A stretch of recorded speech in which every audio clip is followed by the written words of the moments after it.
नमस्कार। बड़ी खबर पर बड़ी और सार्थक बहस के साथ हम लेकर हाजिर हैं 5 की पंचायत। मैं हूं आपके साथ रीमा पाराशर। आज फिर देखने को आया कि विपक्ष एकजुट है और वो एकजुटता किस मुद्दे पर है? वो है संसद सत्र में जिस तरह से हंगामा बरपा रहा, जिस तरह से प्रदर्शन हुआ, उस सब को लेकर अब संसद का सत्र तो खत्म हो गया, हंगामे की बलि चढ़ गया, लेकिन विपक्ष पूरी तरह से अपनी एकजुटता सिर्फ और सिर्फ नरेंद्र मोदी बीजेपी सरकार के खिलाफ मुद्दों को उठाने में दिखा रही है। और आज हमने सुना कि राहुल गांधी ने ये कह दिया कि देश का जो युवा है वो एक दिन में 7 घंटे सोशल मीडिया पर रहता है, इसलिए क्योंकि वो बेरोजगार है। तो एक अलग तरीके की जुमलेबाजी थी जो कि आज दिखाई दी। बेरोजगारी से लेकर किसान आत्महत्या तक तमाम मुद्दे थे जो आज अलग अलग नेताओं ने विपक्ष के दिखाने की कोशिश की, लेकिन जिस बात का जवाब अभी तक विपक्ष की तरफ से नहीं आया है वो है कि आखिर 2024 में नरेंद्र मोदी के खिलाफ, बीजेपी के खिलाफ, एनडीए के खिलाफ उनकी रणनीति है क्या? क्योंकि उनकी गोद में इस तरीके के मुद्दे जो गिर रहे हैं उससे जनता की कितनी भलाई ये लोग करेंगे, इसका जवाब भी नहीं दिया है। दूसरी तरफ जाट और किसान, उनका जिस तरीके से विरोध सामने आ रहा है उसको लेकर आखिर रणनीति क्या बन रही है वो भी विपक्ष की तरफ से सामने नहीं आया। चेहरा क्या है, चाल क्या है, चलन क्या है, ये सब इस गठबंधन की तरफ से अभी तक क्लियर नहीं हो पाया है। लेकिन अब एकजुटता दिखाने के नाम पर जिस तरह से ये प्रदर्शन चल रहा है, निलंबन का एक जो ड्रामा चलाने की कोशिश हुई वो चल रहा है, उसका अंत कहां पर होगा? आज इसी सवाल का जवाब तलाशने की कोशिश करेंगे। बेहद ही खास मेहमान हमारे साथ जुड़ेंगे भी, लेकिन सबसे पहले उन बयानों और तस्वीरों पर नजर डालते हैं जो आज इस मुद्दे पर चर्चा में रहे।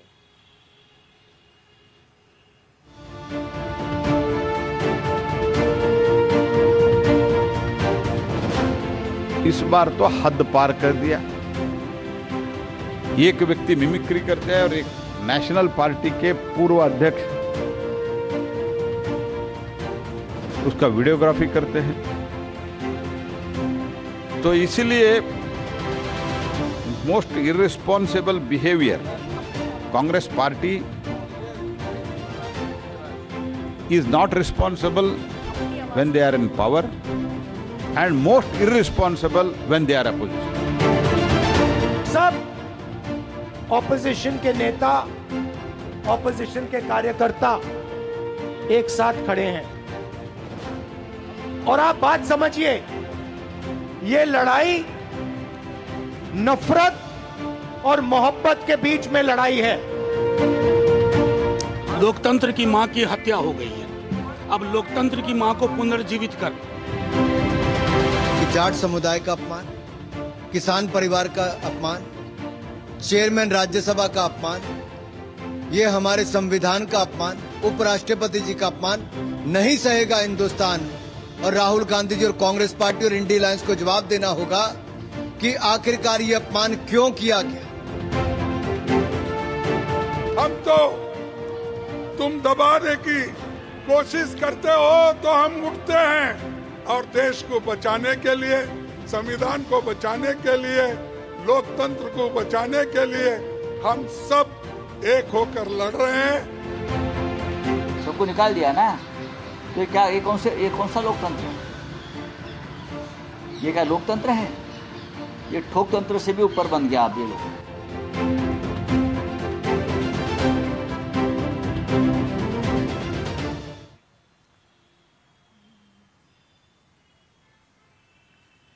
चलिए, तो विपक्ष के इन बयानों को आपने सुना, लेकिन इन बयानों के पीछे की रणनीति क्या है, ये एक अहम बात है। बेहद ही खास मेहमान हमारे साथ इस वक्त जुड़ गए हैं। मैं परिचय अपने खास मेहमानों का करा देती हूँ। बीजेपी का पक्ष रखने के लिए हमारे साथ बीजेपी के प्रवक्ता सिद्धार्थ यादव जी मौजूद हैं। हमारे साथ दीपक झा जी हैं जो कि कांग्रेस पार्टी का पक्ष रखेंगे, और हमारे साथ इसके अलावा प्रोफेसर नवीन कुमार जुड़ रहे हैं जो कि प्रवक्ता है एनसीपी के, और कुछ ही देर में हमारे साथ जेडीयू का पक्ष रखने के लिए अनुप्रिया जी भी जुड़ने वाली है। लेकिन दीपक झा जी, मैं आप ही से शुरुआत करना चाहूंगी। दिन में कितने घंटे आप सोशल मीडिया का इस्तेमाल करते हैं? तो आपको आज राहुल गांधी जी ने बता दिया कि देश का युवा कितने घंटे सोशल मीडिया का इस्तेमाल करता है, क्योंकि वादा किया गया था 2 करोड़ नौकरियों का। आप कितने घंटे करते हैं? और सरकार ने क्या कहा, रीमा जी, एक बड़ी हास्यास्पद बात इस देश के प्रधानमंत्री करते हैं और शायद उसको आप लोग और ये चौथा स्तंभ जो तथाकथित बचा हुआ है वो उसको सत्य साबित करने में लग जाता है। कभी आपने गैस नाली के किनारे गैस से निकली हुई चाय पी है क्या? कभी आप नाली के किनारे गटर के किनारे खड़े होके पकोड़े तल उस गैस से पकोड़े तले हुए खाए हैं क्या? वो देश ढूंढ रहा है वो युवा रोजगार कहाँ है जो मोदी जी ने कहा था। तो इस तरीके की जुमलेबाजी को तो आप लोगों ने भगवान साबित कर दिया नरेंद्र मोदी जी को। नरेंद्र मोदी जी कितने बड़े साइंटिस्ट हैं, कितने बड़े वैज्ञानिक हैं, कितने बड़े आध्यात्मवेत्ता यही है पूरे देश में। तो वो देश ढूंढ रहे हो कि गटर के किनारे कौन सी चाय की दुकान है, गटर के किनारे नाली के किनारे कौन से पकौड़े की दुकान है। दीपक झा जी, ये सवाल मैंने आपसे इसलिए पूछा क्योंकि मैं जानना चाहती थी कि कांग्रेस पार्टी भी लोगों को रोजगार दे पा रही है अपने पार्टी के लोगों को या नहीं। आपको रोजगार कांग्रेस ने दिया है या आप भी 7 घंटे इस्तेमाल करते हैं सोशल मीडिया का? देखिए, रोजगार की जरूरत पूरे देश को है तो कांग्रेस पार्टी को भी रोजगार की जरूरत है और आपको भी रोजगार की जरूरत है और हमको भी रोजगार। भूखे भजन न हो गोपाला, पेट भरने के लिए काम तो नहीं, मैं तो नौकरी कर रही हूँ, उसका मतलब मेरे पास रोजगार है। आपका रोजगार का पैमाना मुझे नहीं समझ में आया। आप नौकरी कर रहे हैं नहीं, मैं ये जानना चाह रही थी क्योंकि कांग्रेस के प्रवक्ता के तौर पर आप चैनल पर बैठे हैं और दूसरी तरफ मीडिया को उलाहना दे रहे हैं कि चौथा स्तंभ तथा कथित अगर बचा है तो अगर तथा कथित आपने लगा ही दिया तो सबसे पहला सवाल तो यही है ना मेरा कि उस चैनल पर आप बैठे भी हैं, चैनलों पर आप जा भी रहे हैं, डिबेट में पार्टिसिपेट भी करना है, मीडिया के कैमरों को बाइट भी देनी है और फिर तथा कथित भी कहना है। ये किस तरीके की मंशा है आपकी?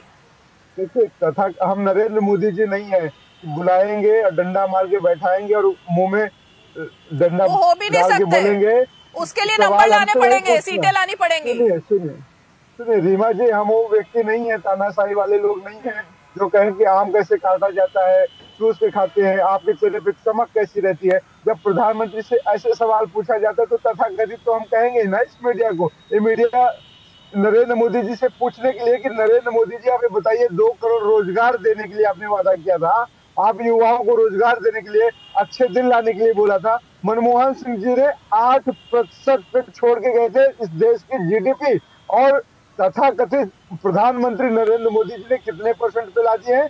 7% पे। आज पिछले 10 सालों में कहां से गिरते गिरते इस स्तर पे आ गए।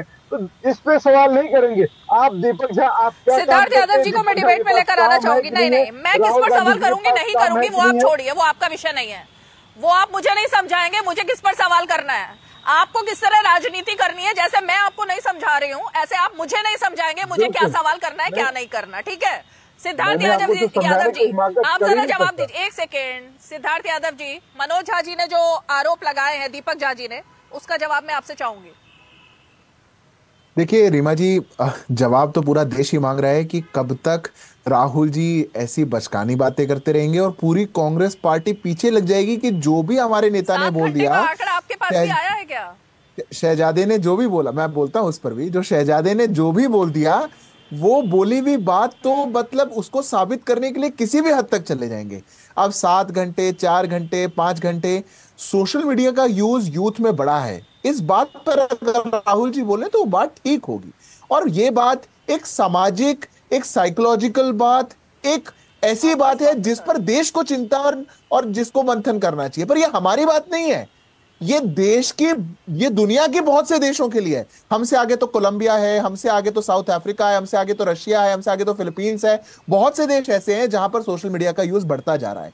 समस्या वहां पर आती है जब राहुल जी जैसे व्यक्ति, जो वैसे तो क्लेम करते हैं कि दुनिया दुनिया घूमे हुए हैं, घूमते भी हैं, जाते हैं थाईलैंड जाते हैं, इटली तो जाते ही रहते हैं, ननियाल है, पर जहां जाकर के भी पूरी दुनिया को देख करके भी भारत में जब वो आते हैं तो कहते हैं कि सोशल मीडिया का यूज तो बेरोजगारी के कारण है। अरे ये बात आपको आकर के किसने बताई? आप बेरोजगारी पर बहस करना चाहते हैं तो अलग से करिए, बेरोजगारी पर भी आपको बात बता देंगे, और सोशल मीडिया के यूज पे करना चाहते हैं तो अलग से करिए। पर ये जो नासमझी है आपकी, या फिर यूं कहें ये जो ज्यादा समझी है आपकी कि आपने देश की जनता को मूर्ख मान लिया और आप उनको बरगलाने पे लग जाते हैं, ये बहुत उचित बात नहीं है। और इसीलिए सोशल मीडिया का यूज कितना बढ़ा, उसका साइंटिफिक आज डेटा हमारे पास कितना है, कितना वो होना चाहिए, उसको हम कैसे कर सकते हैं, उसमें अच्छा यूसेज कितना है और खराब यूसेज कितना है, उस पर बात होनी चाहिए। पर स्वयं की जो बेरोजगारी है या जनता ने आपको जिस किनारे में लगा दिया है, ऐसे दरकिनार जो कर दिया है, उसको आप पूरे देश पर थोपना चाहें और कहीं ये हो गया है, वो हो गया, ऐसा हो गया, वैसा हो गया।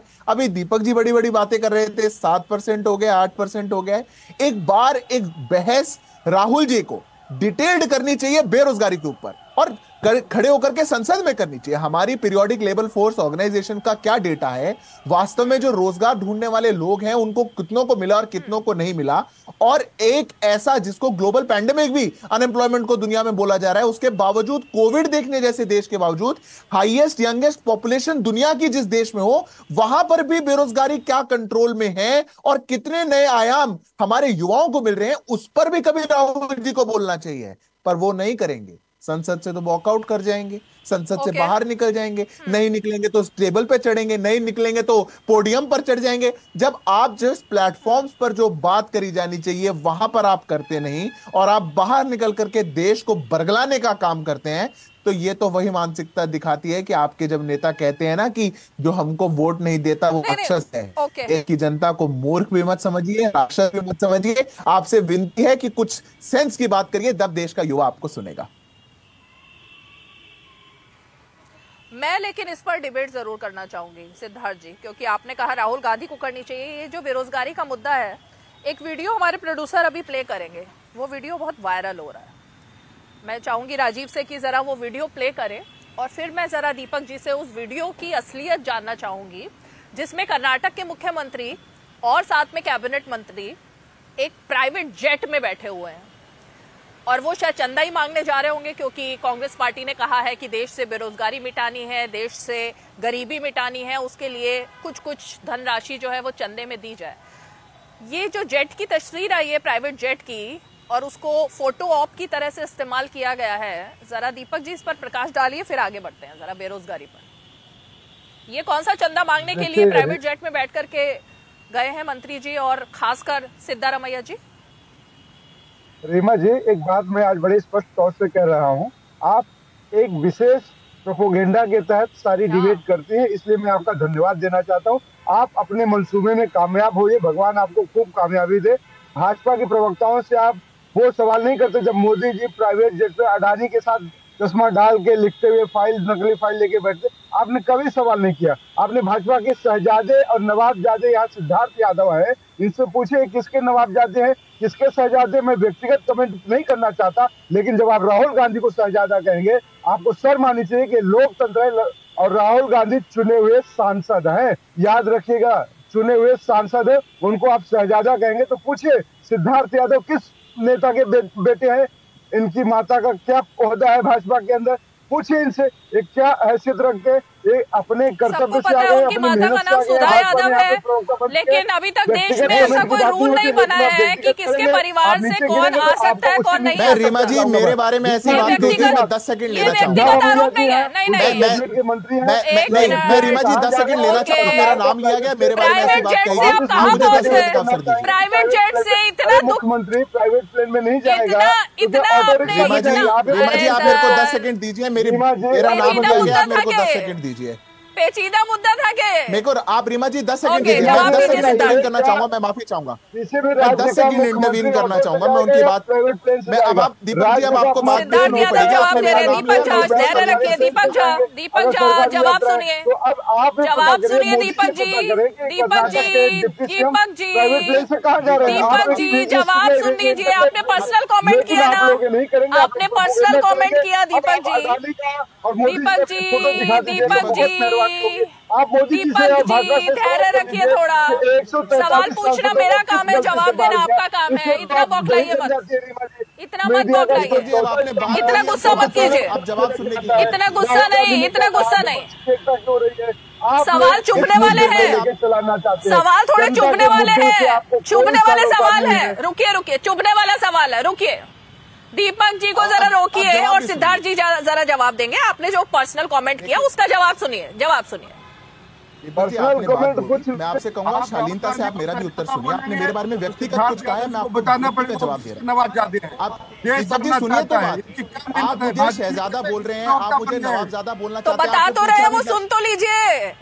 सुन तो लीजिए, सुनिए। आपने पूछा नेशनल टेलीविजन अरे पर, मैं किसका आपके भी- मंत्रियों की तरह ये आपकी विकृत मानसिकता है कि आप जो देखना चाहते हैं, जो बताना चाहते हैं बताइए। मैं कारगिल युद्ध के प्रथम शहीद सुखबीर सिंह यादव का बेटा भी हूं, पर वो आप नहीं देखेंगे। मेरे पिता ने इस देश की सरहद पर अपनी शहादत दी। मैं एक सेकंड सुखबीर सिंह दीपक यादव झा का जी, बेटा हूं। पर दीपक आपको झा नहीं जी, पता। इस तरह से डिबेट नहीं होती है, प्लीज। माता जी को दीपक बताइए, झा, आप दीपक भाजपा झा के जी बहुत शांत बड़े रहिए नेता जरा। के बेटे हैं। आपको म्यूट करना और पड़ेगा फिर कृपया मुझे, फिर करके आपको राहुल तकलीफ गांधी होगी। के बारे में बोले मैं रीमा कि जी कुछ ऑब्जेक्शन नहीं करता हूं, आप आप जरा दीपक जी को शांत रहिए। म्यूट करिए।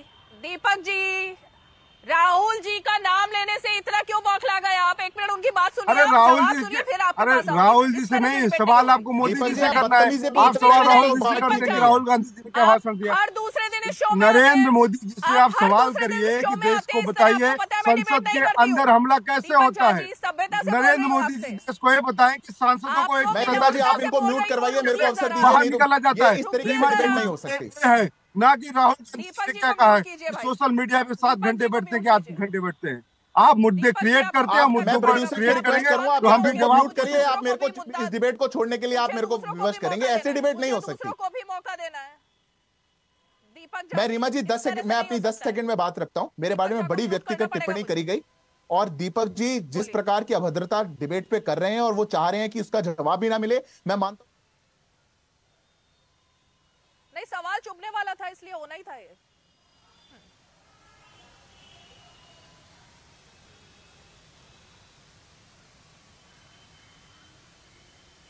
सिद्धार्थ जी, आवाज आ रही है?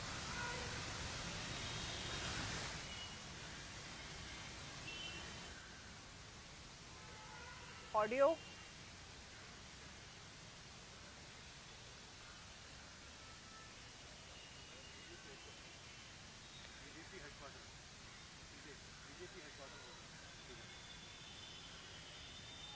चलिए सीधे बीच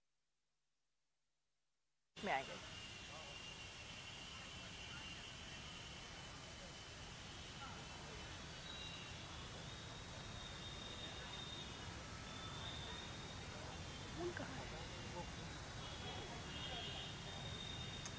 टाइम पास होना चल रहा है यार। ना फोन दिखा रहा है, ना कुछ दिखा रहा है, कहाँ है ये?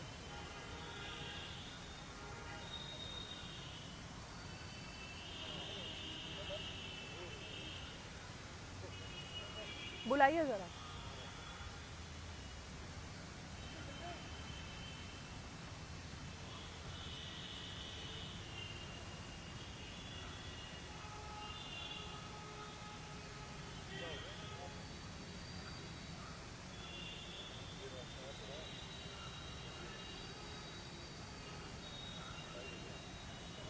दिखाइए जरा।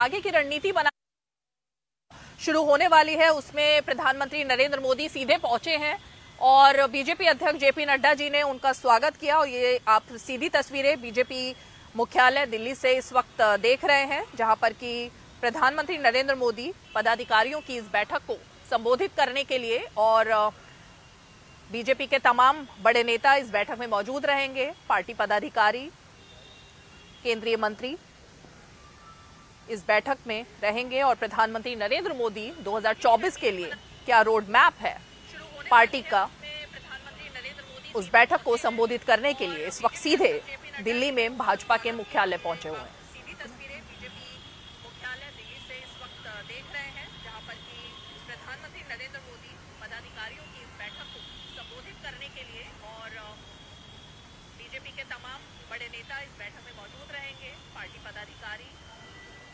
केंद्रीय मंत्री इस बैठक में रहेंगे और प्रधानमंत्री नरेंद्र मोदी 2024 के लिए पार्टी के राज्यों के प्रभारी हों या फिर कि पूरी जो टीम है बीजेपी अध्यक्ष जेपी नड्डा की, उस टीम के सभी सदस्य आज की इस अहम बैठक में जो शुरू हो रही है उसमें मौजूद रहने वाले हैं।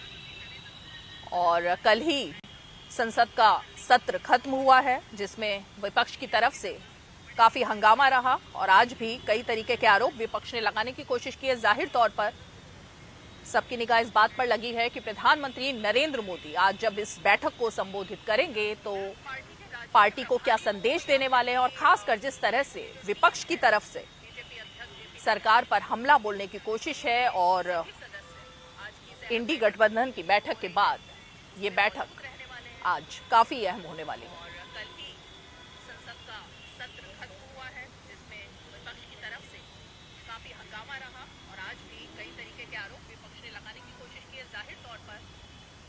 सबकी निगाह इस बात पर लगी है कि प्रधानमंत्री नरेंद्र मोदी आज जब इस बैठक को संबोधित करेंगे तो पार्टी को क्या संदेश देने वाले हैं, और खासकर जिस तरह से विपक्ष की तरफ से सरकार पर हमला बोलने की कोशिश है। और इंडी गठबंधन की बैठक के बाद ये बैठक आज काफी अहम होने वाली है।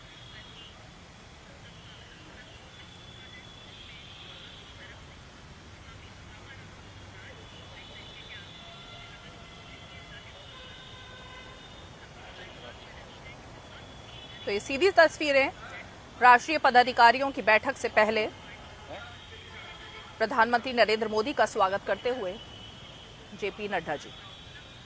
और वापस जरा अपने मेहमानों का रुख एक बार फिर से कर लेते हैं, क्योंकि दिल्ली में बीजेपी मुख्यालय की तस्वीरें देखने से पहले दीपक झा जी आपने कई तरीके के पर्सनल कमेंट किए और आरोप लगाए। मैं बहुत ही विनम्रता के साथ एक बार फिर से शुरुआत करके आपसे यही कहना चाहूंगी कि आपको पता है कि ये शो जो है वो किस तरह से होता है। सबको अपनी अपनी बात रखने का मैं मौका देती हूँ, और आपको तो बल्कि सब लोग मुझ पर आरोप लगाते हैं कि मैं आपको कुछ ज्यादा मौका देती हूँ।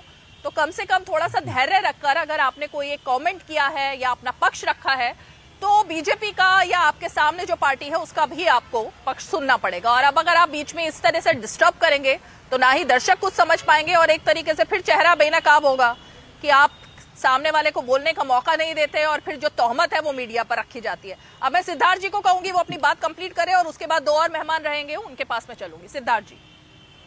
देखिए रीमा जी, अभी थोड़ी देर पहले दीपक जी ने बड़े व्यक्तिगत टिप्पणी मुझ पर करी। मैं उनसे बस एक ही विनम्रता से आग्रह करूंगा कि अभद्रता ना करें। पहले वो बोलने नहीं दे रहे थे, उन्हें कुछ बात कही है तो जवाब भी सुनने की हिम्मत रखें। उन्हें मुझसे बार बार पूछा कि मैं किसका बेटा हूं, मैं किसका बेटा हूं। तो मैं आपकी जानकारी के लिए बता दूं दीपक जी, मैं कारगिल युद्ध के प्रथम शहीद सुखबीर सिंह यादव का बेटा हूं। आपको अगर मेरी हिस्ट्री में जाना है तो पता करिएगा, मेरे पिता ने इस देश की, इस मातृभूमि की रक्षा के लिए अपना सर्वोच्च बलिदान दिया था, पर आप उस पर नहीं देखेंगे, आप उसको नहीं पूछेंगे। आप ये नहीं देखना चाहेंगे कि एक शहीद का बेटा आपके सामने बैठ करके आपको आईना दिखाने का काम करता है, क्योंकि आपकी विकृत मानसिकता है। और क्यों राहुल गांधी शहजादे हैं? क्योंकि वो हमारे देश के प्रधानमंत्री के द्वारा लाए गए कैबिनेट नोट, एक बिल को सामने फाड़ देते हैं और कोई कुछ नहीं बोल पाता। वो शहजादा होता है, वो परिवारवाद होता है। उस परिवारवाद के खिलाफ कोई आवाज नहीं उठा सकता, इसीलिए उनको शहजादा कहा जाता है। वो लोकतंत्र के मंदिर की सीढ़ियों पर बैठ करके उपराष्ट्रपति का मजाक बनाते हैं और उनके पार्टी के राष्ट्रीय अध्यक्ष चुप हो जाते हैं, क्योंकि वो एक परिवार से आते हैं और वो अगर उनको बोलेंगे तो हो सकता है राष्ट्रीय अध्यक्ष अपनी कुर्सी छोड़ दें। वो परिवारवाद है। आप मेरे परिवारवाद या आप मेरे पर जाना चाहें और मेरे इतिहास में जाना चाहें तो याद करिएगा, मैं उस योद्धा का बेटा हूं जो लोहा लेने को तैयार हूं, जो नरेंद्र मोदी के नेतृत्व में विश्वास रखता है और रोज टीवी टेलीविजन पर बैठ करके आपको आईना दिखाता है कि आप अपने इस प्रोपेगेंडा को, अपने इस झूठ को अपने अंदर रखें। तो अगली बार जब आप व्यक्तिगत मुझ पर कमेंट करने का सोचें दीपक जी, तो थोड़ा सा इतिहास को याद करिएगा। मैं उस परिवार से आता हूं जिसके 24 लोग आज भी आर्म फोर्सेज में सेवा कर रहे हैं। मेरे परिवार का कोई व्यक्ति नहीं है, कोई हिस्सा नहीं है जो आर्म फोर्सेज में ना हो। तो विनम्रता करके अगर मेरे परिवार पर जाना है तो स्वागत करता हूं। कभी घर आइएगा, कभी मैं मिलवाऊंगा आपको उन सब लोगों ने जिन्होंने अपना पूरा जीवन लगा दिया इस मातृभूमि की रक्षा करने के लिए, सेवा करने के लिए। इतना ही मैं कहना चाहता हूं। ये देश, ये शो, हमारी ये पार्टी और हमारा संविधान से बहुत बड़ा है। मैं अदना सा व्यक्ति हूं, छोटा सा व्यक्ति हूं। इस देश और संविधान की बात, इस शो की बात, इस पार्टी की, हमारी पार्टी की बात हो जाने दीजिए। छोटा सा कार्यकर्ता अपनी पार्टी का पक्ष रखता है। आप मेरे इतिहास में जाकर के क्या बताना चाहते हैं वो भगवान जाने, पर आपकी पार्टी के नेता जैसा तो इस दुनिया में कोई भी नहीं है, इस देश में कोई भी नहीं है। उनको शहजादा कह दिया जाए तो इतना बुरा मत मानिए। हाथ जोड़ के आपसे विनम्र निवेदन। ठीक है, ओके। रीमा मैं जी, प्रोफेसर नवीन कुमार को मैं रीमा जी, रोक करूं, 10 लेकिन सेकंड दीपक जी, दीजिएगा जवाब दीपक जी देने के लिए। एक सेकंड सुनिए ना, थोड़ा सा सुनिए, मैं आ रही हूँ, आप ही के पास आ रही हूँ। दूसरी चीज, 1 मिनट, एक तो आपने आरोप व्यक्तिगत लगाया, उन्होंने उसका जवाब दिया सिद्धार्थ जी ने, लेकिन आपने एक बड़ा आरोप मुझ पर लगाया, मुझे उसका जवाब देना पड़ेगा। आप मुझे ये बताइए, नरेंद्र मोदी की जेट में बैठे हुए पुरानी तस्वीर, जब वो गुजरात के मुख्यमंत्री थे, वो तस्वीर हाथ में ले लेकर पूरे संसद का सत्र खत्म कर दिया गया। तब तो आपने नहीं कहा था कि रीमा पराशर या देश के बाकी के जो चैनल है वो प्रोपेगेंडा चला रहे हैं, कांग्रेस पार्टी प्रोपेगेंडा चला रही है ना। इसका मतलब अगर सिद्धारमैया की तस्वीर और वीडियो पर हम बात करेंगे तो हम प्रोपेगेंडा चला रहे हैं, क्योंकि वो सवाल आपसे पूछा जा रहा है, और यही सवाल अगर बीजेपी से पूछा जाए तब कुछ नहीं। ये आपने कैसे आरोप लगाया मुझ पर प्रोपेगेंडा चलाने का? जवाब दो रीमा जी। में दीपक झा जी, मीडिया को कोसना बंद कीजिए, अपनी परफॉर्मेंस जवाब देखिए दे रहा पहले, आप लोग कर क्या रहे हैं देश में।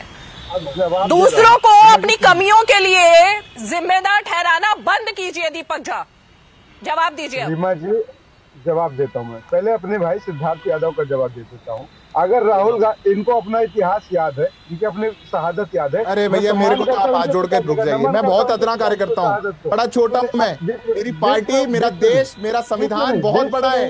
आपको आईना दिखाने का काम करता हूँ, मेरे को तो बख्श दीजिए, छोड़िए। अरे सुनिए, आप सुनिए, आप अमरता में उतरेंगे, बदतमीजी करेंगे। शहादत को पूरा देश याद करता है, पूरा देश सम्मान करता है, लेकिन जिस एजेंडे के तहत आप काम करते हैं ना, अपने पिता के शहादत में मत छुपिए। राहुल गांधी जी की दादी ने भी शहादत दिया है, राहुल गांधी जी के पिता ने भी शहादत दिया है। मुझे पता है कि आप बदतमीजी करेंगे दीपक भाई, मैं नेशनल टेलीविजन पे आप बैठ करके आपके मुंह से नहीं सुनना चाहता। दीपक झा जी सिद्धारमैया के प्राइवेट जेट पर बात करते हैं, मैं यहाँ सिद्धार्थ यादव के बैकग्राउंड पर बात करने के लिए नहीं बैठी हूँ, ये मेरी डिबेट का विषय नहीं है। दीपक झा जी,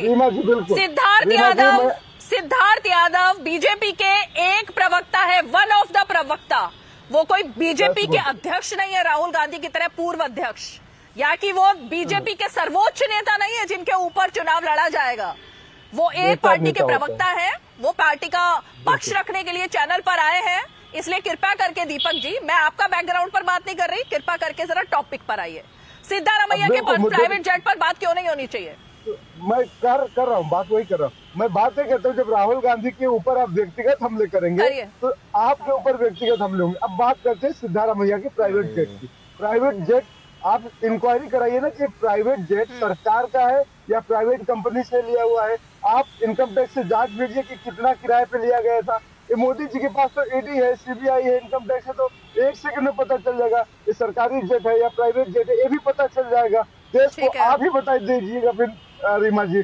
दीपक झा के बताने से तो आप मानेंगे नहीं, तो एक इंक्वायरी कमेटी बैठाइए और बताइए कि सरकारी है या प्राइवेट है। पहला आप अपने आप को इतना हल्के में क्यों ले रहे हैं? यही समस्या है। आपको आपकी बात क्यों नहीं मानूंगी मैं? आप चैनल पर पक्ष रखने के लिए आए हैं, आपकी बात सुनी जा रही है ना, क्यों नहीं मानेंगे आपकी बात? और देखिए, एक मुख्यमंत्री, आप इतना हल्के में मत लीजिए। देश का हर युवा इस वक्त बहुत ज्यादा प्रबल दावेदारी रखता है अपने आप को, आप इतना हल्के में क्यों ले रहे हैं? दीपक जी, आप युवा हैं, देश के नागरिक हैं, आपका भी पक्ष सुना जाएगा, बिल्कुल सुना जाएगा। सुनिए, धन्यवाद आपको सुनने के लिए रीमा जी, आप बहुत सम्मानित। मैं आपको सम्मान भी उतना ही करता हूँ जितने आपके ऊपर आरोप लगाता हूँ, सम्मान में कोई कमी नहीं है आपके, लेकिन क्योंकि आप पत्रकार हैं, आपकी सुनने की आदत है, तो हम सवाल करके बोल देते हैं आपसे, क्योंकि मोदी जी को बोल नहीं सकते, आपको बोल सकते। ये मेरा हाथ है। आगे बढ़ते हैं। प्रोफेसर नवीन भी वेट कर रहे हैं ना। दीपक जी आगे बढ़ते हैं थोड़ा। हाँ, प्रोफेसर नवीन का रुख करती हूँ मैं दीपक जी, फिर मैं आपके पास आती हूँ। प्रोफेसर नवीन, शरद पवार जी को भी हम, 1 सेकंड रुके दीपक जी, शरद पवार जी को भी हमने आज सुना, उन्होंने कहा कि देश में किसान आत्महत्या कर रहा है, बेरोजगारी की समस्या है। उसके बाद अभी दीपक जी से मैंने जब सिद्धारमैया के प्राइवेट जेट की बात पूछी तो आपने जवाब सुन ही लिया है। तो ये जो है एक तरीके से बेरोजगारी, चंदा इकट्ठा करना, गरीबों को पैसे देना, गरीबी, युवाओं के पास नौकरी नहीं है इसलिए 7 घंटे सोशल मीडिया, इंस्टाग्राम इसलिए युवा देख रहा है, ये जो घालमेल सा आज हुआ है, इसको आप किस तरह देखते हैं प्रोफेसर नवीन कुमार? अभी हम कांग्रेस के प्रवक्ता की बात सुन रहे थे, बड़ा हास्यास्पद बात कर रहे हैं।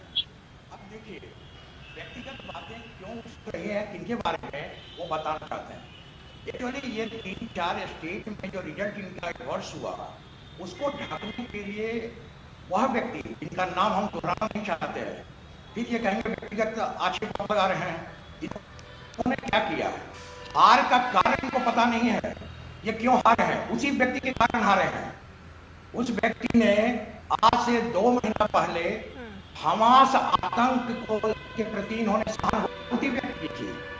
इनको पता नहीं चला कि मूल कारण क्या था हार का। इतने का कारण कई है बीजेपी के, लेकिन कांग्रेस के हारने का कारण एकमात्र वही बना, हमास के प्रति सहानुभूति व्यक्त किसने किया था? इस व्यक्ति का इन्होंने नाम लिया है और कहते हैं व्यक्तिगत आक्षेप क्यों लगाते हैं?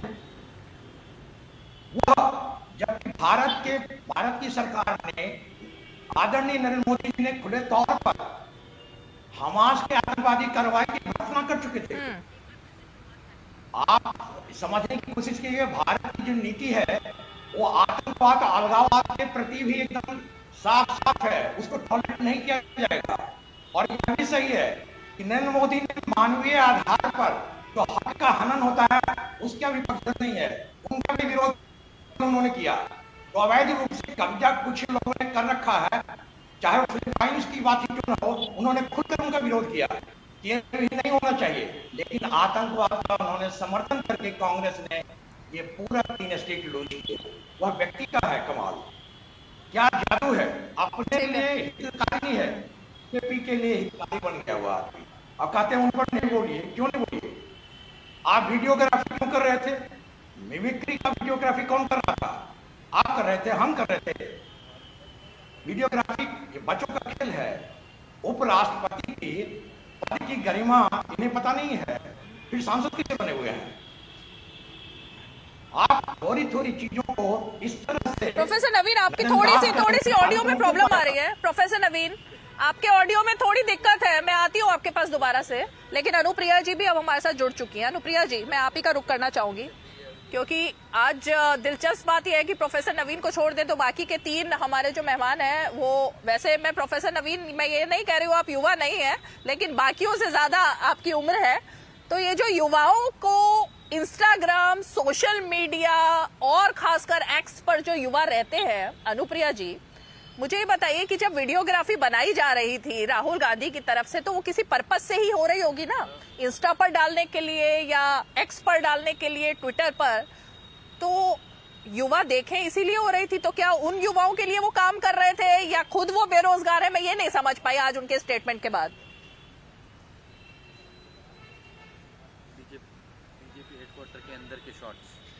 और एक बार हम फिर से आपको ये लाइव तस्वीरें दिखा रहे हैं जिसमें कि बीजेपी पदाधिकारियों की बैठक, जहां पर अब से कुछ ही देर पहले प्रधानमंत्री नरेंद्र मोदी पहुंचे थे, ये बैठक शुरू हो रही है। और आप ये सीधी तस्वीरें बीजेपी मुख्यालय दिल्ली से देख रहे हैं, जिसमें पार्टी के सभी पदाधिकारी मौजूद हैं। बीजेपी अध्यक्ष जेपी नड्डा को आप देख सकते हैं। प्रधानमंत्री नरेंद्र मोदी अब से कुछ ही देर में इस बैठक को संबोधित करेंगे। और कहा यह जा रहा है कि 2024 से पहले अब पार्टी की दिशा क्या होगी, और खासकर जो 400 पार का नारा बीजेपी की तरफ से इस बार चुनाव में 2024 में दिया जा रहा है, उस नारे को हकीकत में बदलने के लिए पार्टी को एक मंत्र प्रधानमंत्री नरेंद्र मोदी इस बैठक में देने वाले हैं। और उसके बाद लगातार पार्टी, क्योंकि देश भर में एक विकसित भारत संकल्प यात्रा निकाल ही रही है, और साथ ही सांसदों को भी प्रधानमंत्री ने यह संदेश सीधे तौर पर संसद के सत्र में दिया था कि वो अब अपनी अपनी कंस्टिट्यूएंसी, अपने अपने क्षेत्र में जाएं और देश में जिस तरह से योजनाएं हैं, विकसित भारत का संकल्प है, उस सब को लोगों के बीच तक इस नारे को लेकर जाए। तो ये तस्वीरें सीधे दिल्ली बीजेपी मुख्यालय से आप पार्टी पदाधिकारियों की बैठक, जिसको कि प्रधानमंत्री नरेंद्र मोदी और पार्टी के कई और वरिष्ठ नेता वहां पर मौजूद हैं। कुछ ही पलों में ये बैठक अब शुरू होने वाली है।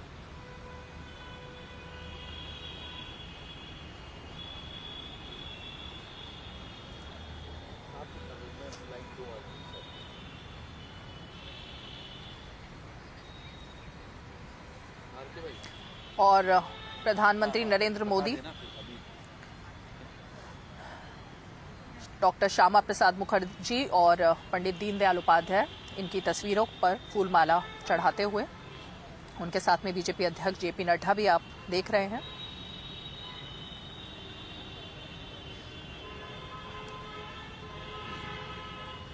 और बीजेपी के तमाम पदाधिकारी जो कि प्रधानमंत्री नरेंद्र मोदी का स्वागत इस वक्त कर रहे हैं।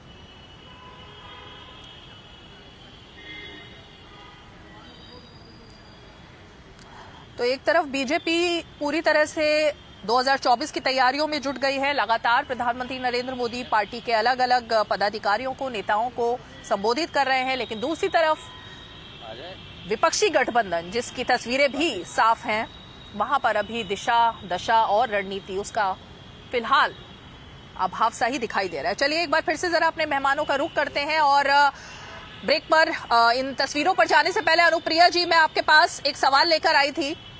अगर आपने वो सवाल सुना हो तो मैं चाहूंगी पहले आप उसी का जवाब दें। रीमा जी, मैंने कहा कि आपने राहुल गांधी जी के स्टेटमेंट पे सवाल मुझसे पूछा। दीपक झा जी यहाँ कांग्रेस के प्रवक्ता हैं, वो बखूबी आपको बताएंगे। लेकिन आपने जो संदर्भ रखा है सोशल मीडिया के बारे में, देखिए ये आज का वो युग है कि जहाँ पे अब अखबार का ही दौर नहीं रह गया, टीवी का दौर नहीं रह गया कि आपको खबरें के लिए आपको इंतजार करना पड़ेगा, बुलेटिन का इंतजार करना पड़ेगा। अब खबरें मुझे लगता है कि विद इन 5 सेकेंड या 5 मिनट अब पूरे देश में एक साथ में पहुंच जाता है लोगों के बीच में। और रहा आचरण और व्यवहार, ये पक्ष या विपक्ष सबको जनता देख रही है।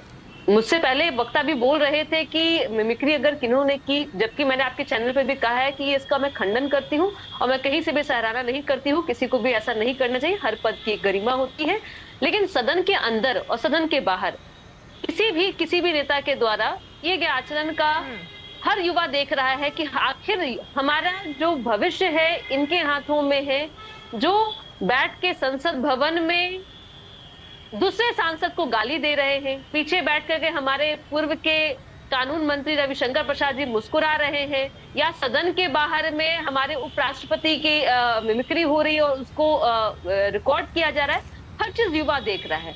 लेकिन सच्चाई यह है ना रीमा जी कि आज बेरोजगारी तो है ना, जो भाजपा, अभी बीजेपी के प्रवक्ता आपने बैकग्राउंड को बता रही थी, मैं उनको सलाम करती हूँ। लेकिन देखिए आज का विषय क्या होना चाहिए था रीमा जी, मुझे लगता है कि आज आपने भी अखबार पढ़ा होगा, हेडलाइन यही होगा कि पूंछ में कल आतंकवादी हमले में हमारे सैनिकों ने अपनी जानों की आहुति दी है, जिनका शायद गौरव होता है कि वो योद्धा की तरह लड़ते हुए अपने आप को श्रद्धांजलि दे, तब शायद उनके लिए गौरव का पल होता है। लेकिन इस तरह से जान गंवा देना, और इसी तरह से हमने 2019 के लोकसभा चुनाव के पहले में पुलवामा में देखा था।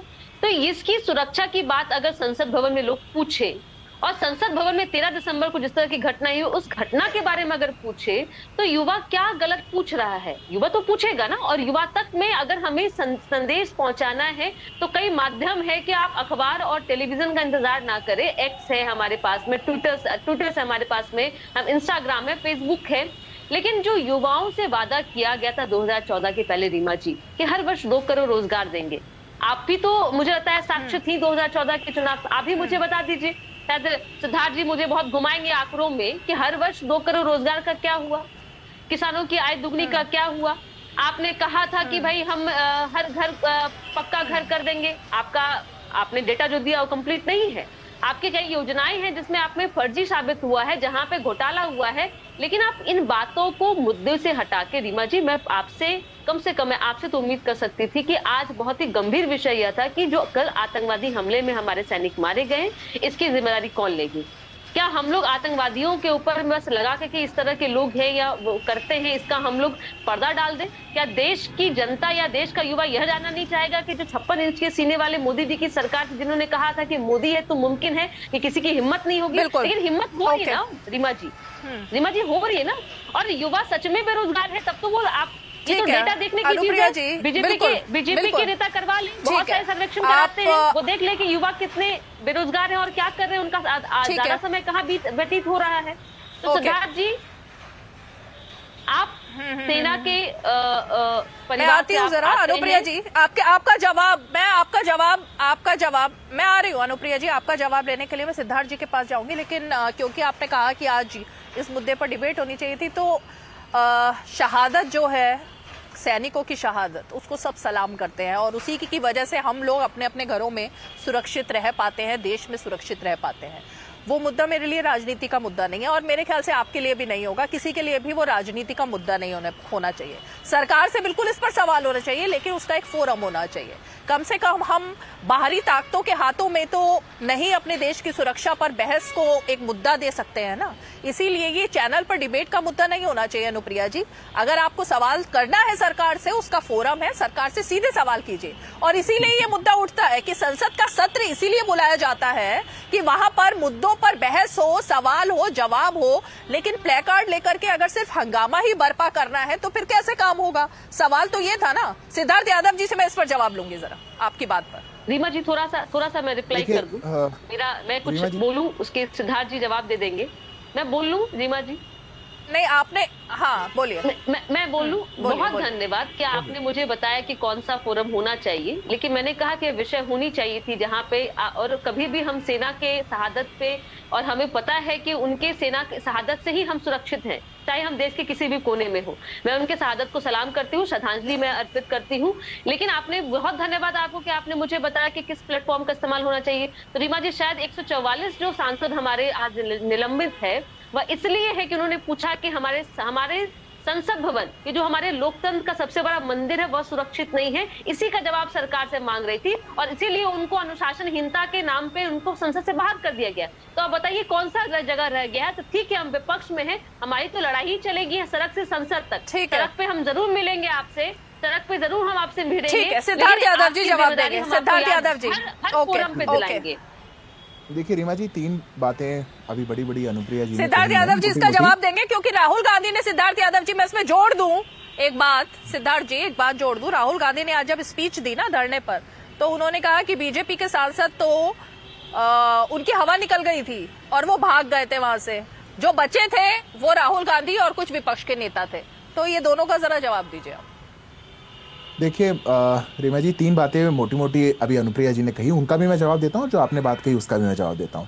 सबसे पहली बात तो सैनिकों की शहादत की दी, मैं आपकी दोनों की बातों का सम्मान करता हूं, बिल्कुल बहस का कोई विषय नहीं होता और इसीलिए सरकारों को कोर इश्यूज पर काम करना चाहिए। आज आर्टिकल 370 का बिल हकीकत बन चुका है, वहां पर जमीनी स्तर पर हकीकत बन चुकी है, अब तो वहां आरक्षण भी हकीकत बन चुका है। और उसके बाद जो आंकड़े हमको देखने में आए हैं कि किस प्रकार से हमारे आर्म्ड फोर्सेस की कैजुअलिटीज वहां कम हुई, वो वास्तव में एक हकीकत है। कुछ घटनाएं हमारे जैसे देश को, ना हमारे सेना को, ना हमको एज इंडिविजुअल्स कमजोर कर सकती। हम लोग हमारे सैनिकों के पीछे ढाल बन के खड़े होने का काम हमारा है, क्योंकि हमारे सैनिक सरहदों पर खड़े होकर के हमारे लिए ढाल बन करके कि हम सुरक्षित सांस ले सकें, वो लड़ाई लड़ते हैं और अपना सर्वोच्च बलिदान देते हैं। और इसीलिए जहां तक ये चिंता का विषय हो, साथ ही साथ कोर इश्यूज पर काम होना चाहिए, जिस पर हमारी सरकार काम कर रही है। दूसरी बात रोजगार की कही अनुप्रिया जी ने, उन्होंने कहा कि 2 करोड़ रोजगारों पर बात होनी चाहिए। रोजगार पर बिल्कुल बात होनी चाहिए और हम तो कह रहे हैं आप जितनी बात करेंगे उतनी ही डेटा हम आपको दे पाएंगे। मैं आपको एक डेटा देता हूं, अभी हाल ही में आया, पिछले 5 सालों में मात्र 5 साल के अंदर 6.25 करोड़ जॉब्स सिर्फ डिजिटल सेक्टर में बनी है, सिर्फ डिजिटल सेक्टर में। आप सोचिए देश में कितने क्षेत्र हैं काम करने के, मात्र एक डिजिटल सेक्टर में 6 करोड़ से ऊपर नौकरियां 5 सालों में आई हैं। रोजगार कितना स्तर पर कहां डेवलप हुआ वो पीएफएलओ के डेटा में है। हाँ, रोजगार एक चैलेंज है और रहेगा, कोविड के बाद डेफिनेटली है और उससे पहले भी था। हमारे देश में कभी भी ऐसा नहीं था कि रोजगार 2% से नीचे था। आज अगर 4%, 5% है जो पीएफएलओ का डेटा कहता है, तो हमें उस पर भी और काम करना है। हमारी सरकार की एक कमिटमेंट है, हमारे तो प्रधानमंत्री कहते हैं कि मेरे लिए 4 ही जातियां हैं, किसान है, युवा है, महिला है और नौजवान है। तो इसीलिए उनके लिए, सबके लिए नीतियां बनाना हमारी सरकार की प्राथमिकता है और उसको हम आगे भी करते रहेंगे। एक बात आपने कही कि राहुल गांधी जी ने आज प्रोटेस्ट की साइट पर जाकर के जो बात कही, मैं 10 सेकंड में उसका भी जवाब दे देता हूं। देखिए राहुल जी, तो अब राहुल जी की वैसे बातों पर जवाब देना मुझे समय को व्यर्थ करने जैसा लगता है, पर वो उनका खड़े होकर के कहना कि हम ही बचे थे, बाकी सब भाग गए, ये कैसी बात है? अरे खड़े थे तो पहली बात तो उस फोटो में दिख भी गए, भारतीय जनता पार्टी के हमारे सांसद भी वहां खड़े थे, साउथ से आने वाले, वो वहीं खड़े होकर के राहुल जी से आगे खड़े थे और लोग जो कूदे थे, राहुल जी को बहुत हिम्मत दिखानी थी तो जाते बीच में। पर ये प्रकार की बात पर अब कोई भी चाहे कि कांग्रेस का प्रवक्ता या कोई भी कि उस पर डिबेट की जाए कि राहुल जी बड़े मैं कहूं हिम्मत वाले हैं कि वो खड़े रहते हैं तो खड़े ही रहते हैं। उनकी समस्या ही तो ये है, गलत गलत जगहों पर खड़े होते हैं, गलत गलत लोगों के साथ खड़े होते हैं, कभी चीन के साथ खड़े हैं, कहीं जाके एमओयू साइन कराते हैं, ये खड़े ही तो हैं, वो गलत है। राहुल जी से मेरी हाथ जोड़ करके विनती है, बैठ जाइए, थोड़ा देश के लिए चिंता करके बैठ जाइए, कुछ बैठ करके आप आत्ममंथन करेंगे और एक महत्वपूर्ण विपक्ष की भूमिका आप निभाएंगे तो शायद और बेहतर होगा। और दीपक झा जी जवाब देंगे। दीपक झा जी, ओके, आपकी बात का जवाब मैं दीपक झा से लेना चाहूंगी। रीमा जी, ये बड़ी हास्यास्पद बात है। दीपक झा जी, ये कोई शौर्य का विषय थोड़ी ना था कि कौन खड़ा था कौन बैठा था वहां पर। ये मुद्दा था क्या वहां पार्लियामेंट के अंदर उस वक्त, कौन खड़ा था कौन बैठा था, मतलब ये क्या मुद्दा था? वही रहे, देखिए वो तो भाग ही जाएंगे ना, जिन्होंने पास किया था, जिन्होंने खुद उन गुंडों को भेजा था संसद भवन के अंदर, वो तो भाग ही जाएंगे। तो भाजपा, इसलिए राहुल गांधी ने कहा वो तो भाग गए थे प्लांट करके। अब वो गुंडे थे या बेरोजगार थे, पहले तो ये डिसाइड कर लो। वो गुंडे थे या वो बेरोजगार थे? देश का बेरोजगार युवक गुंडा है क्या? अगर यही बात है फिर राहुल गांधी क्या कह रहे हैं? वो गुंडे थे या बेरोजगार थे? वो कौन थे? वो राहुल गांधी कह रहे हैं वो बेरोजगार युवा था। रीमा जी, सबसे बड़ी समस्या है। अरे दीपक जी, आप होमवर्क करके नहीं आए हो आज, होमवर्क करके नहीं आए आज आप। दीपक जी, आज आप होमवर्क करके नहीं आए। सुनिए रीमा जी, अब सुनिएगा ना। राहुल गांधी कह रहे हैं वो बेरोजगार युवा था जिसके पास नौकरी नहीं थी, आप कह रहे हो वो गुंडा था। अब वो गुंडा था या बेरोजगार था, पहले ये डिसाइड कर लीजिए। जवाब तो दे दीजिए ना मैडम, जवाब दे। राहुल गांधी जी ने कहा बेरोजगार है, बिल्कुल नहीं वो बेरोजगार है। आपने गुंडा कहा उनको, लेकिन भाजपा कह रहे हैं गुंडा है, लेकिन उनको यूपीए के तहत केस भाजपा ने कब कहा गुंडा? सिद्धार्थ यादव, एक सेकंड रुकिए, सिद्धार्थ यादव आपने गुंडा कहा उनको? हमने तो नहीं कहा, हम तो जो कह रहे हैं वो गुंडा शब्द कहां से आया है? रीमा जी, अब बात तो करने दीजिए, आगे बढ़ने दीजिए बात को। बात यह है कि फिर वो कौन है, देश के गृह मंत्री बताए। वो कौन है? वो आतंकवादी हैं, गुंडे हैं, देश का युवा बेरोजगार है, जिम्मेदारी बनती है, हमारा सवाल बनता है पूछना। दूसरी बात मैं आपको बताना चाहता हूँ, जो भाजपा यहाँ प्रवक्ता बैठे कर रहे हैं, सेना के नाम पे, वो तो राहुल गांधी कह चुके हैं वो बेरोजगार है, फिर गृह मंत्री क्या कहेंगे? अरे मैडम, राहुल गांधी गृह मंत्री है क्या? राहुल गांधी गृह मंत्री है, राहुल गांधी जी प्रधानमंत्री है, क्या है बताइए? तो राहुल गांधी ने कैसे कह दिया वो बेरोजगार युवक था? राहुल गांधी उनको कैसे पता चल गया वो बेरोजगार युवक था? फिर वो ये कैसे पता लगा राहुल गांधी को? रीमा जी, मैं सोचता हूँ कि जब अरे सर, आप लोग ना कैसे भी राजनीति कर रहे हैं ना, आप बोले नहीं थे कि ना, आप बोल क्या रहे हैं पहले आप ये तो देखिए। क्या बोल रहा हूँ भाई, बता, ऐसा कौन सा असंवैधानिक जल्दी बोलिए। बात यह है कि नरेंद्र मोदी जी जब पुलवामा शहीदों के नाम पे वोट मांगते हैं, कहते हैं पहला वोट शहीदों के नाम पे होना चाहिए, तब आपके भाजपा प्रवक्ताओं को शर्म नहीं आती? आज यहाँ पे बैठ के शहादत की बातें करते हैं, आप दोगलेपन की बातें भाजपा करना बंद कर दे। आज यहाँ पे मैं तो खुश हूँ, बहुत प्रसन्न हूँ, और सिद्धार्थ यादव को बधाई दूंगा कि नरेंद्र मोदी जी को इन्होंने आईना दिखा दिया। नरेंद्र मोदी जी अब तो सिद्धार्थ यादव जी को भगा देंगे पार्टी से, देख लेना एक दिन, क्योंकि इन्होंने कहा शहादत के नाम पे, सेना के नाम पे वोट मांगना बंद। कैसे पता? सिद्धार्थ यादव जी किसने मांगा था?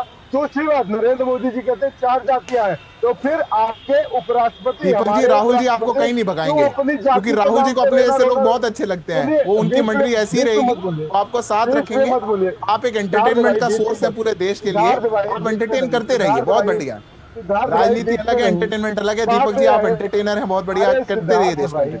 अब सुनिए, सुन लीजिए, राष्ट्रपति जी से आप दीपक जी एक सेकंड रुकिए।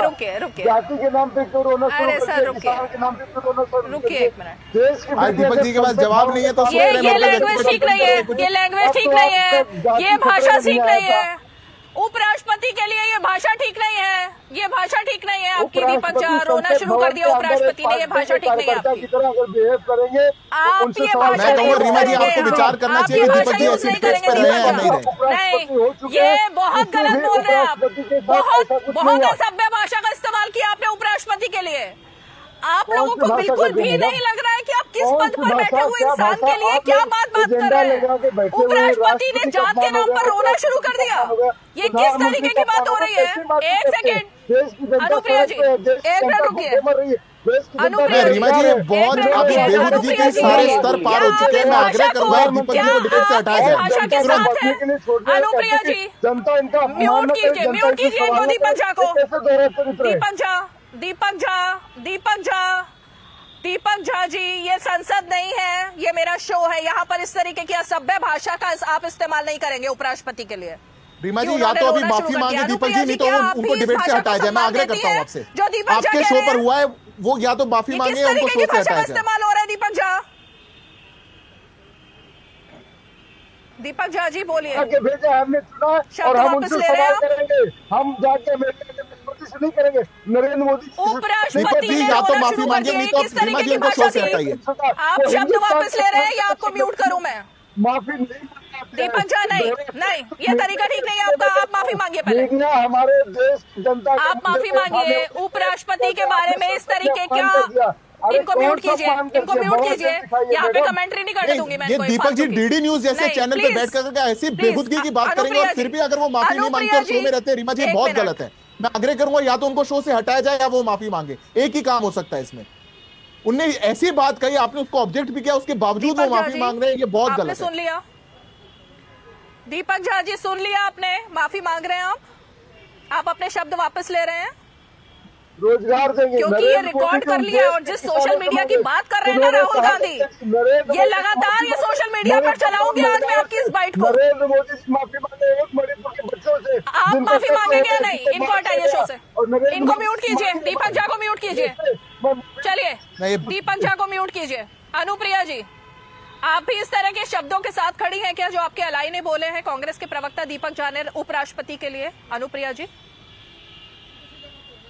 देखिए रीमा जी, मैंने अपने वक्तव्य में पहले ही कहा और बहुत स्पष्ट मेरा विचार है कि मैं किसी भी पद की गरिमा का सम्मान होना चाहिए। लेकिन मैं सिद्धार्थ यादव जी से यह बात कहूंगी कि आपने अभी कहा कि आदरणीय प्रधानमंत्री मोदी जी ने कहा कि हमारे लिए 4 ही जाति होती है, लेकिन आपके 5 राज्यों के इलेक्शन के बाद में 3 राज्यों के जो मुख्यमंत्री आप बनाते हैं, क्या मजबूरी होती है? आपके अलग अलग प्रवक्ता जो है वो प्रेस कॉन्फ्रेंस में ये बताते हैं कि हमने इन राज्यों में इन जाति के लोगों को हमने मुख्यमंत्री बनाया है। देखिए, ये 2 अलग अलग बातें मत किया कीजिए। आप जो आपकी रणनीति है ये देश की जनता जानती है। आप जाति के नाम पे या धर्म के नाम पे राजनीति करते हैं, इससे कोई आप अपने आप को बचा नहीं सकते। लेकिन देश की जनता क्या चाहती है? आप मुद्दे की राजनीति कीजिए। हम अगर विपक्ष में हैं, आप पक्ष में हैं, तो हमारा सबका धर्म बनता है कि इस देश की प्रगति हो, इस देश का युवा यहाँ पे रहने बाद में गौरवान्वित महसूस करे, उसको स्वदेश में ही रोजगार मिले। हर एक महिला, जो आपको उज्ज्वला योजना याद होगा रीमा जी, एक बार सबको गैस सिलेंडर मिल गया, दोबारा आज यह स्थिति है, कितना दाम बढ़ गया कि लोगों ने दोबारा सिलेंडर को भराया नहीं है। इन मुद्दे पे हम बात करना चाहते हैं। वक्त की बात है अनुप्रिया जी, मैं अभी जरा, क्योंकि डिबेट बहुत हीटेड हो गई थी। नहीं, 1 मिनट, क्योंकि अभी जिस तरीके की भाषा का इस्तेमाल दीपक झा ने किया, मैं भी बहुत व्यथित हो गई हूँ जिस तरीके की भाषा उन्होंने इस्तेमाल की। मेरा सवाल उस पर था। एक सवाल पहले मैं प्रोफेसर नवीन कुमार से लेना चाहूंगी, उसके बाद सिद्धार्थ जी के पास फाइनल कमेंट के लिए। प्रोफेसर नवीन, ये आपके सामने जिस तरीके की भाषा का इस्तेमाल हुआ है, मैं जरा आना चाहूंगी। दीपक झा अगर अभी प्रोग्राम में बने हुए हैं तो मैं चाहूंगी कि कम से कम शब्द वापस लें, वरना बहुत मुश्किल हो जाएगी आपके लिए बने रहना। प्रोफेसर नवीन। कांग्रेस के प्रवक्ता जो कुछ भी कहें वो आपत्तिजनक है, वो अवेलेबल नहीं है। देश के, चाहे देश के प्रधानमंत्री के बारे में बोला जाए, राष्ट्रपति के बारे में बोला जाए, उपराष्ट्रपति को भी संवैधानिक पद जो दर्जा है उसका सम्मान करना चाहिए। अब रीमा जी, पार्लियामेंट में जो कुछ भी हुआ, 2 नवयुवक का कूदना ठीक है, सुखद नहीं है, लेकिन उसके बाद जो विपक्षी पार्टियों के द्वारा किया गया उससे ज्यादा घृणित कार्य इन लोगों के द्वारा हुआ, चाहे वह संसद के अंदर हो या संसद के बाहर हो। मजबूरी थी, उपराष्ट्रपति महोदय को मजबूरी थी इन लोगों को बाहर का रास्ता दिखाना। उससे और गरिमा गिर रही थी हिंदुस्तान की और हिंदुस्तान के लोकतंत्र की। अगर नहीं निकालते तो काफी नुकसान होने वाला था। अब क्या सही, ठीक है, अब कहा की आवाज है, युवकों की आवाज है, ठीक है। आपकी आवाज नहीं आ रही प्रोफेसर नवीन, बहुत मेजर डिस्टर्बेंस है आपकी आवाज में। सॉरी, वो सिग्नल का इशू है। आई थिंक आपकी कुछ आवाज मुझे समझ नहीं आ रही है। सिद्धार्थ यादव के पास मैं फाइनल कमेंट के लिए चलना चाहूंगी जरा।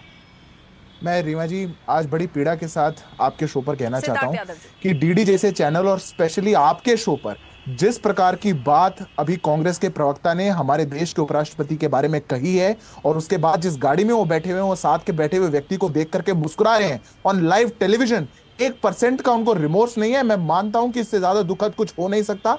या तो दीपक झा जी अभी माफी मांग ले और नहीं तो आपके चैनल पर, आपके शो पर मैं कभी भी दीपक झा जी के साथ पार्टिसिपेट नहीं करूंगा किसी भी डिबेट में। इन्होंने मजाक बना लिया। आप देश के उपराष्ट्रपति के लिए यह कहना चाहेंगे कि वो जाति के नाम पर रो रहे हैं? आप किसके लिए बोल रहे हैं बात? आपके नेता ऐसी बात बोलते हैं, ऐसी मिमिक्री करते हैं, वो माफी नहीं मांगते, और आपको उनको खुश करने के लिए आप भी नेशनल टेलीविजन पर बैठ कर करेंगे। मैं माफी चाहूंगा, मैं आपके साथ ऐसे पार्टिसिपेट नहीं कर सकता। ये बहुत दुखद है, और आपको अपनी बात के लिए या तो अंतिम अवसर में माफी मांगनी चाहिए, और नहीं तो बिल्कुल बिल्कुल नहीं, बिल्कुल 1 मिनट, ठीक है, ओके। मेरी आज ये मजबूरी है कि मैं स्टूडियो में नहीं हूँ, आज मैं वाराणसी से ये शो कर रही हूँ, इसलिए मैं स्क्रीन पर देख नहीं पा रही। जो आपने एक्सप्रेशन की बात कही कि दीपक झा हंस रहे हैं, मुस्कुरा रहे हैं, तो और भी शर्मनाक है। दीपक झा, आप अपने शब्द वापस लेंगे? देश के उपराष्ट्रपति के लिए आपने जो बोला है, या इसको बार बार दिखाऊं मैं? आपने जिस तरीके की भाषा का इस्तेमाल किया है, आपसे उम्र में बड़े हैं, उनका जो पद है, आपके नेता तक कह रहे हैं कि इस तरीके की भाषा का इस्तेमाल नहीं होना चाहिए। आप इतने बड़े प्रवक्ता हो गए पार्टी के कि आप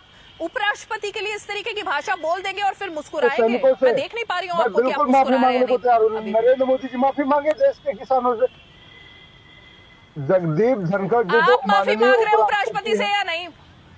आप अपने शब्द वापस ले रहे हैं या नहीं ले रहे हैं दीपक झा? देखिए रीमा जी, उपराष्ट्रपति जी जो पहले आप शब्द वापस लीजिए अपने। मैं आपको कुछ बोलने नहीं दूंगी। मैं आप शब्द वापस लीजिए, पहले आप शब्द वापस लीजिए, आप अपने शब्द वापस लीजिए, आप अपने शब्द वापस लीजिए, आप अपने शब्द वापस लीजिए, शब्द वापस लीजिए। उपराष्ट्रपति के लिए कहे गए, मेरे मुंह में डालना आप अपने शब्द वापस लेंगे अभी? मेरे मुंह में क्यों डालना चाहते हैं? अगर आपको रेगुलेट है तो आप रियली सॉरी। नहीं, मैं आपको कंटिन्यू नहीं करने दूंगी। अब मैं आपको आगे कंटिन्यू नहीं करने दूंगी दीपक झा, जब तक आपने जिस तरीके की अपमानजनक भाषा का इस्तेमाल किया है। अगर आप उसे टस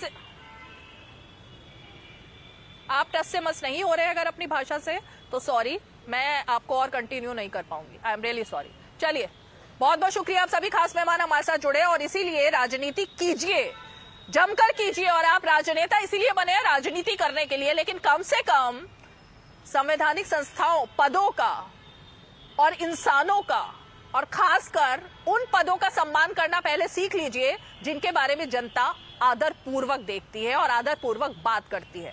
तब जाकर आप जनता के प्रिय बन पाएंगे, और शायद तभी आप एक चुनौती भी दे पाएंगे। लेकिन अभी तो फिलहाल लग नहीं रहा, क्योंकि दीपक झा, उनका एटीट्यूड आपने इस शो में देख ही लिया। चलिए, आज 5 की पंचायत में इतना ही। सोमवार को फिर होगी मुलाकात, तब तक के लिए हमें दीजिए इजाजत। नमस्कार।